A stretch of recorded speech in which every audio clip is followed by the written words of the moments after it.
Good morning, बच्चों. We are slowly inching towards the finishing of cost sheet. तो आज cost sheet का last objective theory है, जो इम्पोर्टेंट है, जो ऑब्जेक्टिव के लिए वेरी यूजफुल है. ठीक है. उसके आफ्टर दैट क्या प्लानिंग होगा, we will discuss later. Sometime let example objective है prime cost. But in prime cost ज़्यादा तो प्राइम कॉस्ट कहीं कहा था, यस अपना फॉर्मूले में डायरेक्ट कॉस्ट के अंदर क्या है, direct material, then direct wages और फिर डायरेक्ट एक्सपेंस. ये तीनों के कॉम्बिनेशन को क्या बोलते हैं हम लोग, प्राइम कॉस्ट. तो ये ऑब्जेक्टिव टाइम में आएगा. कभी कभी आपने अकाउंट कितना हम जो अकाउंट में सम करते हैं ना, उसके थ्रू ही थियरी बनता है, कुछ नया नहीं होता है. सॉरी प्राइम कॉस्ट अगर इस तरह का दिया लगा, direct material plus dash. So direct material plus direct wages plus direct expense. So prime cost equal to direct material plus direct wages and plus direct expenses. That is a combination. Sometime like that, direct cost material, direct wages, direct expenses given, and this is the prime cost in the graphs. What is that? It is the prime cost or direct cost.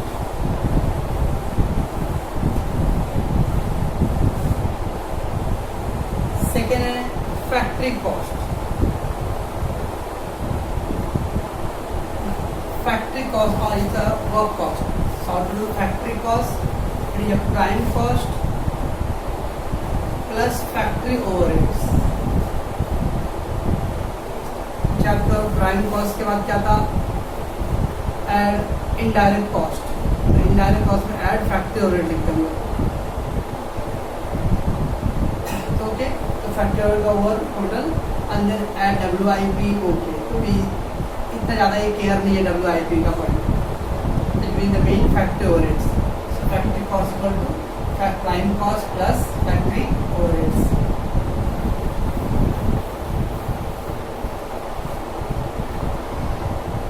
Similarly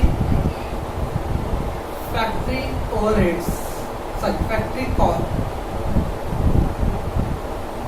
plus office and administrative.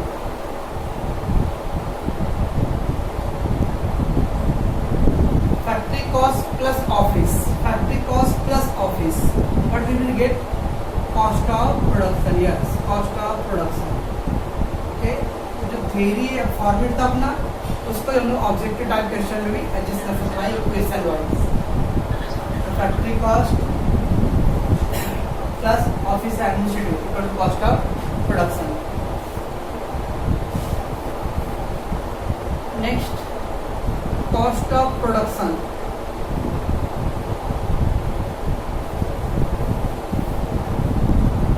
plus opening stock minus what, closing stock. What do we get? We get a cost of goods sold.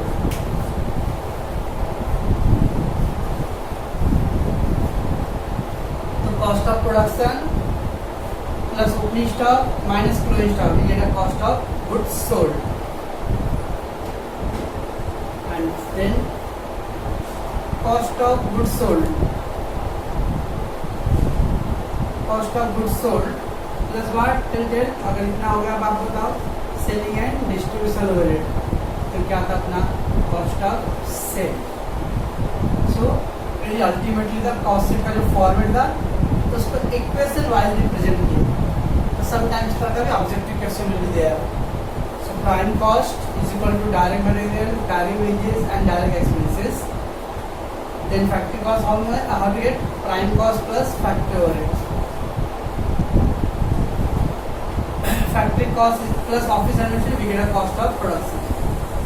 In that cost of production, if we add opening stock of finished goods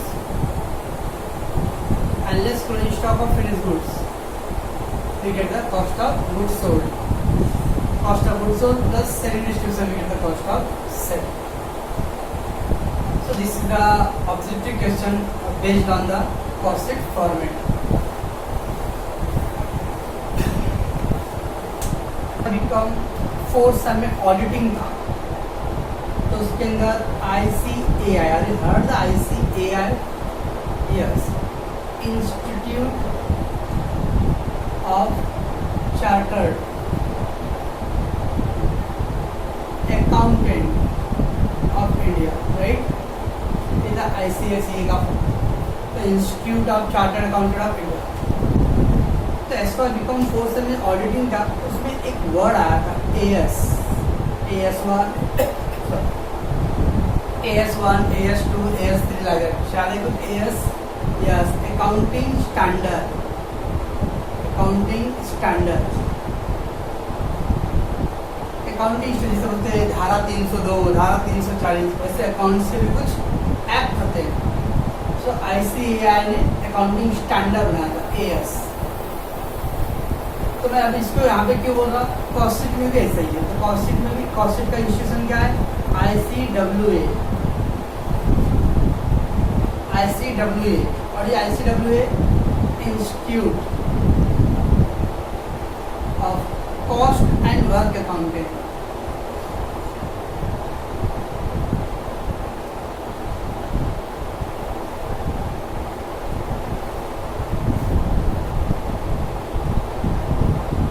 institute of cost and work accountant, ऐसे तो ऐसे होता है ASC, CS, AS, अब यहाँ पे CS, cost accounting standard.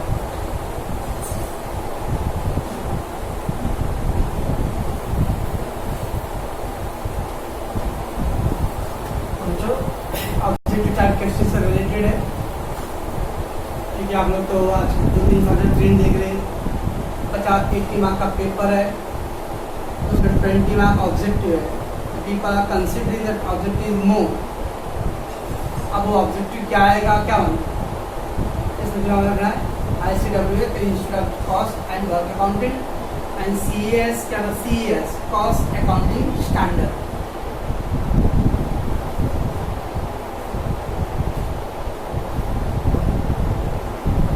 So student, in the CS there are n number of accounting standard like the CAS1, CAS10,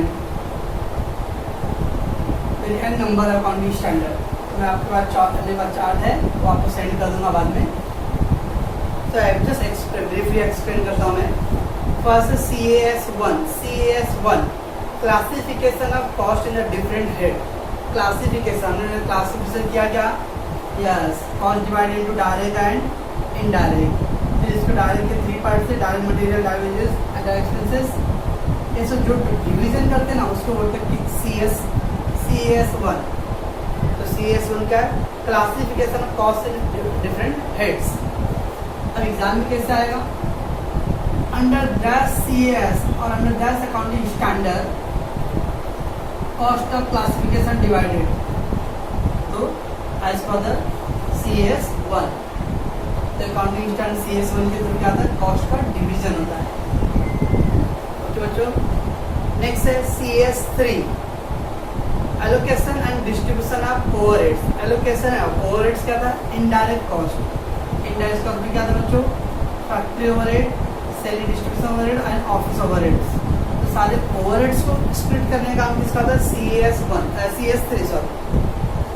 पहला overall cost को डिवाइड करता CS1 एंड इनडायरेक्ट कॉस्ट को डिवाइड करने का काम किसका है, CS3 का।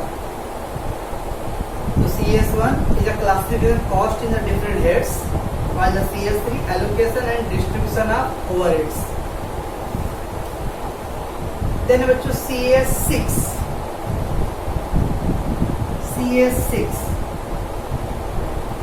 Principal and method deciding material costing.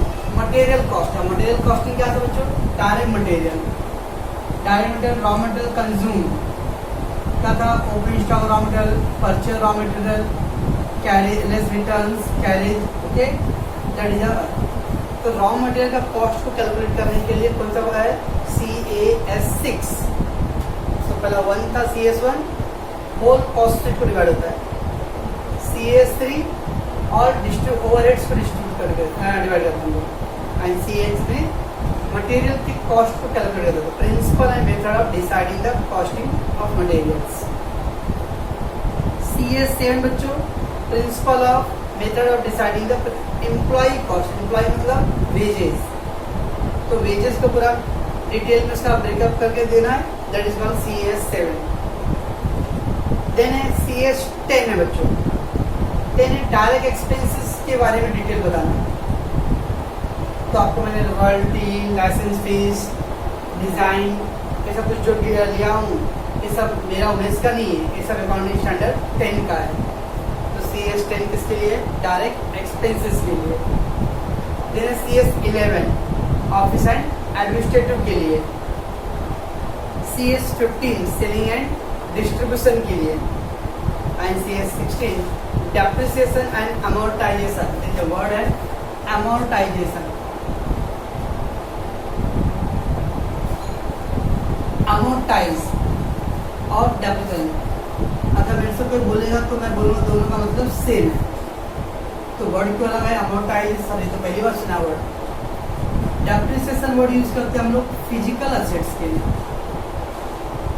या बोल सकते हैं हम लोग टैंजिबल असेट्स के लिए। Tangible asset machine, building, furniture. सो डेप्रिसिएशन यूज करते हैं फिजिकल असेट्स। फिजिकल असेट मतलब tangible assets, machine, building, furniture के लिए। अमोर्टाइजेशन कोई वर्ड बोलते हैं रिटर्न ऑफ। क्या बोलते हैं वर्ड? Return of. ये तो सुने वर्ड रिटर्न ऑफ, यस। ये यूज करते हैं हम लोग इनटैंजिबल असेट्स के। Intangible assets, patent, copyright, trademark, goodwill return of, that is word amortisation. तो मैंने आपको लिख के दिया हूँ, goodwill return of, copy return of नहीं आएगा। अभी मेरा रूल के हिसाब से नहीं, वो है अकाउंटिंग स्टैंडर्ड 16 के हिसाब से। तो CS16 से का किसके बारे में डिटेल है? Depreciation and amortization. आप शॉर्टकट पर याद रखिएगा।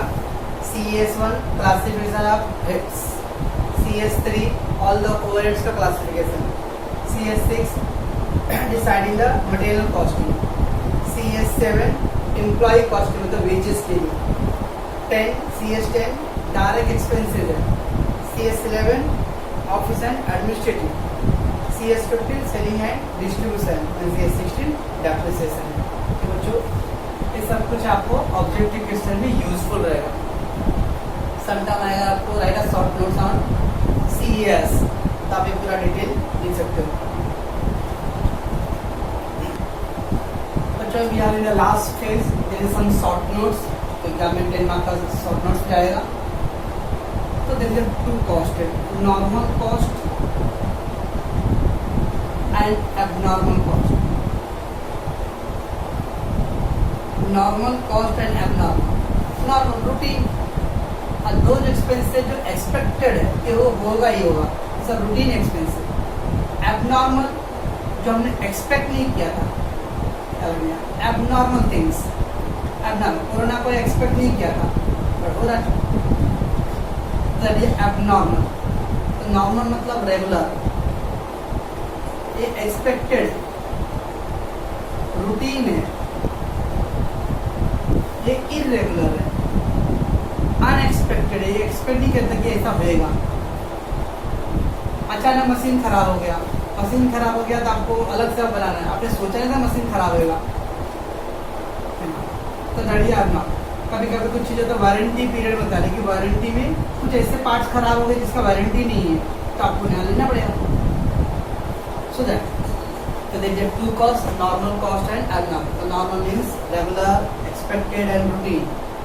Abnormal irregular, irregular मतलब बार बार नहीं होने वाला है, रेयर, इसके बारे में कोई एक्सपेक्ट नहीं करके रखा है कुछ, it's not a routine, unusual है। So what is a normal cost? According to CS1, by the ICWA, I already इसका मीनिंग बता चुका हूँ। Normal cost means the cost which incurred for production process of the given level of output in the normal situation. Means जितने भी आप production कर रहे हो, एक नॉर्मल सिचुएशन में जो भी खर्चा मान लो शुगर केन शक्कर बनाना है, तो शुगर केन के लिए क्या लगेगा? शुगर केन मटेरियल चाहिए, लेबर का चार्ज, सब नॉर्मल प्रोसेस जा रहा है, सारा काम स्मूथली जा रहा है, उसमें जो भी एक्सपेंसिव हुआ रहेगा वो सबको क्या करना normal cost.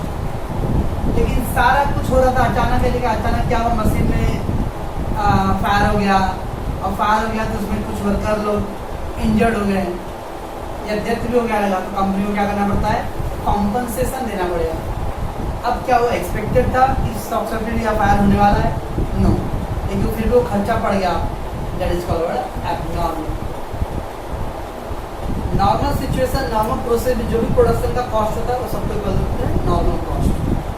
So according to CS1 by the ICWA, normal cost means the cost which incurred for production process with a given level of output. Given level of output means आपको जितना output produce करना है इन a normal situation ध्यान रखना है, okay, that is called normal. What is abnormal?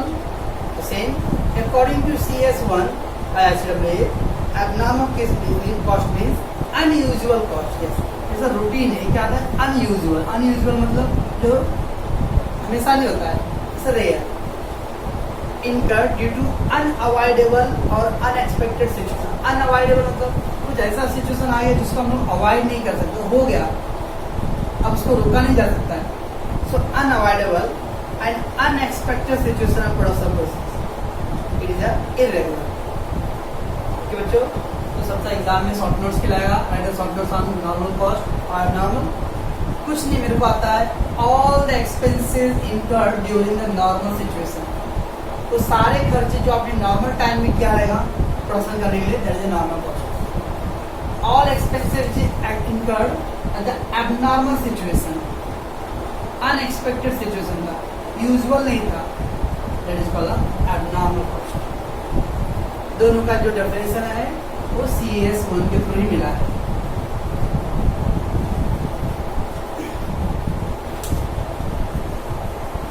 Okay बच्चों, next है historical cost. Historical cost, historical, history is past, इसका मतलब स्टार्टिंग से लेके अब तक जो भी खर्चा किया रहे वही हो गया historical cost. Historical cost means what is happening in the past, सारे खर्चे को आप हिस्टोरिकल कॉस्ट बोलते हो। So according to CS5 ICWA, the historical cost is the actual cost of acquiring the assets। acquiring मतलब परचेज, तो कोई भी एसेट खरीदने के लिए आपने जो भी खर्चा किया रहेगा, और प्रोड्यूसिंग द गुड्स या गुड्स बनाने के लिए, तो अल्टीमेटली कोई भी प्रोडक्शन प्रोसेस में जितना भी खर्चा आपने एक्चुअली किया रहेगा, that is called actual historical cost. It is ascertained after they have incurred and represented the cost of actual operation performance। ascertained after the incurred, अब मान लो मशीन को खरीदने के बाद मालूम पड़ेगा कितने का है, खरीदने से पहले नहीं, क्यों? अब मान लो दुकान पे आकर कितने का है भाई साहब, 1000 का है, कुछ कम करोगे क्या? तो पता लेना है क्या पहले भाई, जब लेना है तो देख लेंगे। इट मीन्स आप you can't say the exactly amount, 1000 रुपये तो बोला है, लेकिन लेने जाऊंगा जब एग्जैक्टली ले रहा हूँ मैं, माइट भी हो सकता 5% डिस्काउंट मिल गया, so I am getting 950 rupees only, that is actual cost. तो प्रोडक्शन के लिए एसेट खरीदने के लिए जो एक्चुअली स्पेंड करते हैं amount, that is called historical cost. It represent the cost of actual operational performance, जो भी आपने ऑपरेशन एक्टिविटीज किया रहेगा उसका जो एक्चुअल कॉस्ट है, that is known as historical cost. Okay,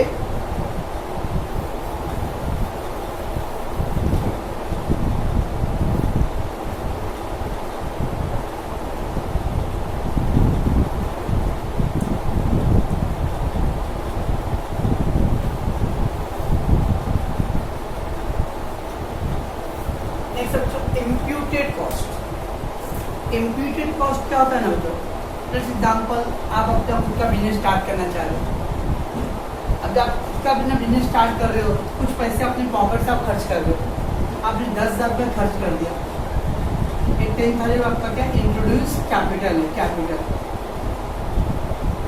यही पैसे का 10,000 का आपने लोन लिया होता है या किसी और से लेकर क्या होता है, इंटरेस्ट देना पड़ता। मान लो बैंक से लोन ले लिया, मुझे 1000 रुपये इंटरेस्ट देना पड़ता, 1000 रुपये खर्चा होता था, लेकिन 1000 रुपये आप बिकॉज वो 10 आपका खुद का है, तो आप 1000 रुपये इंटरेस्ट खुद को नहीं देने वाले, इसको बोलता हूँ इम्प्यूटेड कॉस्ट। अपना खुद का जो आप एक्सपेंस कर रहे हो वो बिजनेस में ऐड नहीं करने वाले, ऑफकोर्स आप 10,000 आपने कैपिटल लिया तो लिखोगे आप, देखो 10,000 पे आपने कोई कैपिटल इंटरेस्ट चार्ज नहीं किया, क्योंकि वो खुद का था। फिर सोचा जब तक बिजनेस स्टार्ट नहीं होता तब तक हम लोग अपना खुद का ही घर है, तब उसमें ऑफिस बना लिया था। अगर मैं खुद से ऑफिस लेता तो मुझे क्या करना पड़ता, बाहर रेंट देना पड़ता था। लेकिन आपको खुद का प्रीमाइसेस है, खुद का घर है, तो आपने रेंट चार्ज नहीं किया। दैट एक्सपेंसेस वाला इम्प्यूटेड कॉस्ट। सिंपल वर्ड है, कोई भी पर्सनल थिंग्स का आप एक्सपेंस कर बिजनेस के लिए, that is known as word imputed cost.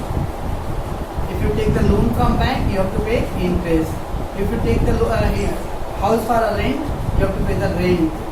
देखिए अगर ये दोनों खुद का अगर यूज कर रहे हो, no need to pay the interest, no need to pay the rent, that is known imputed cost.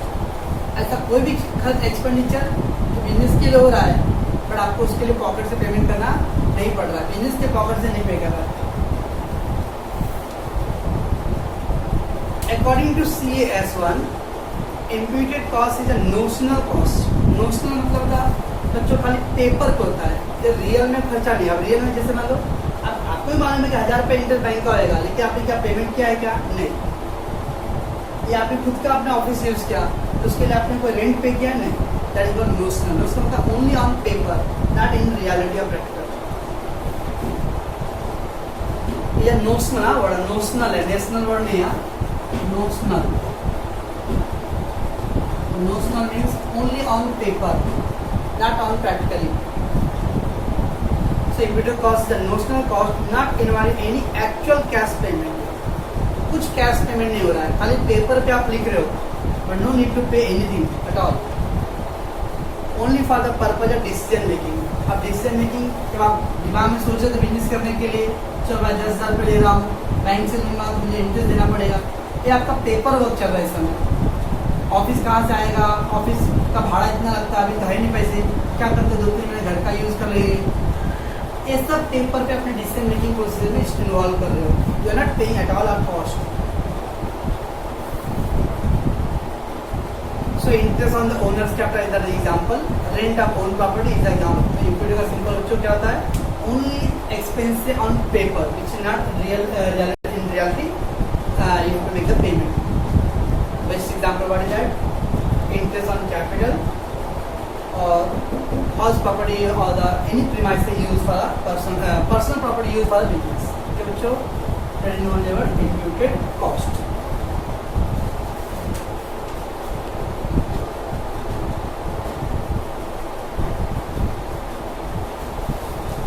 Let's go to the next side. Sunk cost. What do you mean by sunk? It is a verb sing. संग मतलब डूब जाना। अब डूब जाना मतलब बच्चों क्या, आप कोई मान लो 10 साल पहले मशीन खरीदे थे 50,000 का, 8 साल आफ्टर 8 years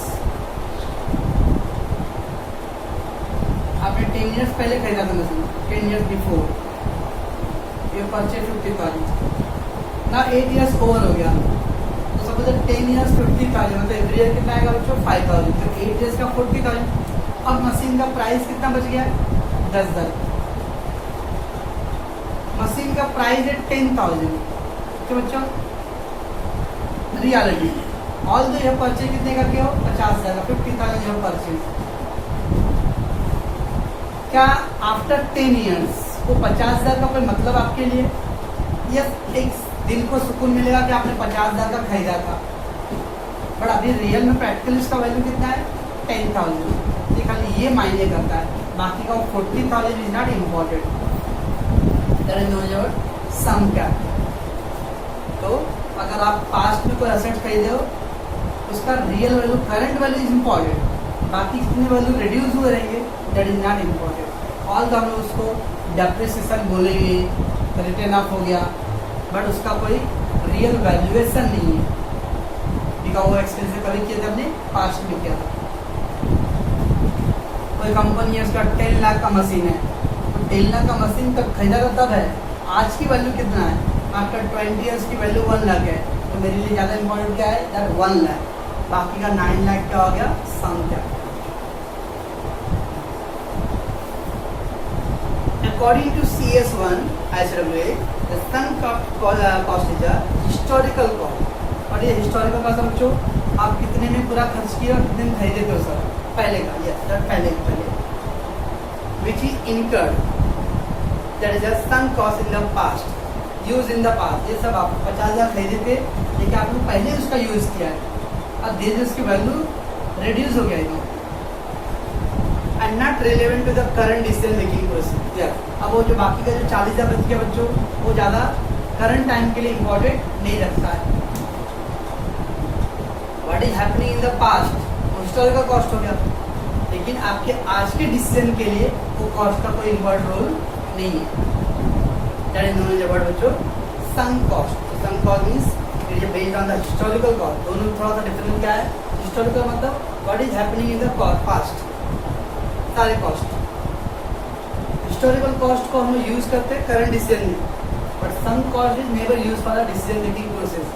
ये आपके फाइल में रहेगा कि 20 साल पहले हम लोगों ने मशीन खरीदा था कितने का, 20 साल पहले का तो ओवर ना, इसका कोई use today decision making process में नहीं है। That is called some cost. Okay,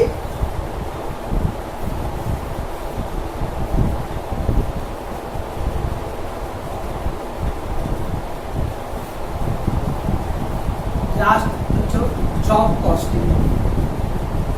job costing बच्चों नॉर्मली यूजफुल होता है जो कंस्ट्रक्शन लाइन में काम करता है, कंस्ट्रक्शन लाइन।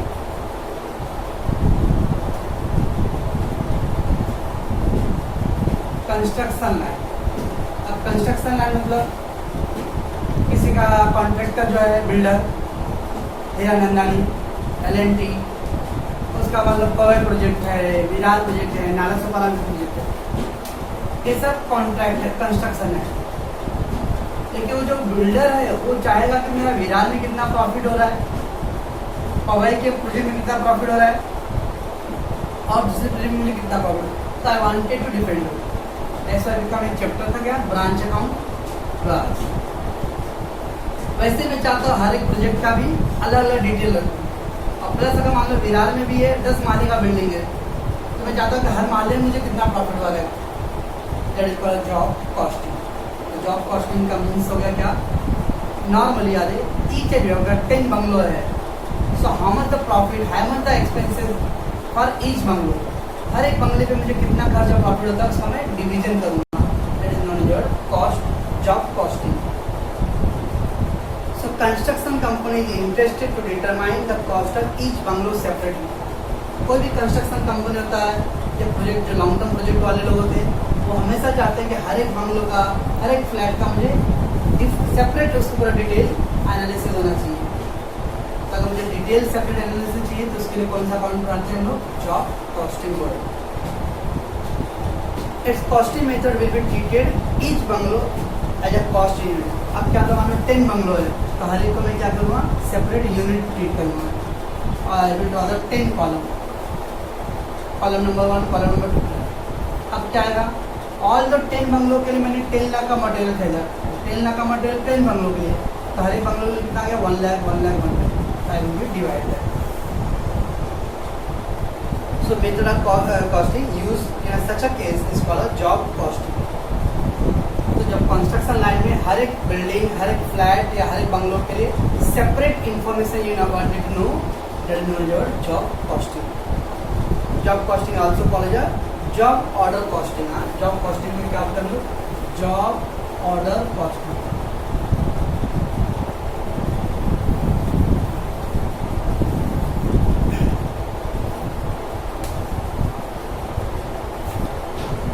ओके बच्चों, we have completed the total cost setup theory.